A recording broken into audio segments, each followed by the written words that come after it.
But first, demonstrations in Denver have taken a turn.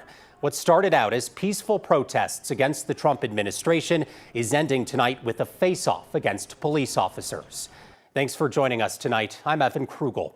We saw dozens of peaceful No Kings protests all day long until one took a turn just 2 hours ago. Take a listen.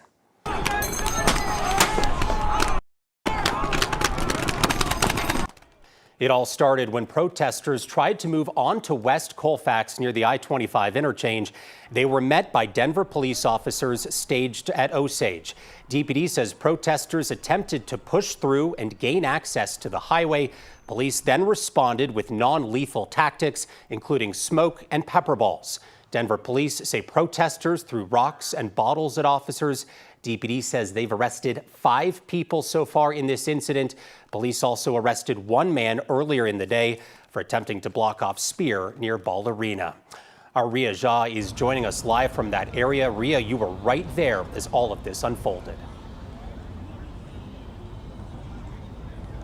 Yeah, Evan, earlier near Aurora campus, it was a really scary situation. We were on the front lines with everyone. I had this mask, and even with it, we were coughing. I was getting hit by pellets. So police were lined up in tactical gear. They formed up a line along 7th and Colfax Avenue, and all of a sudden started firing off pepper balls and smoke, shooting pellets.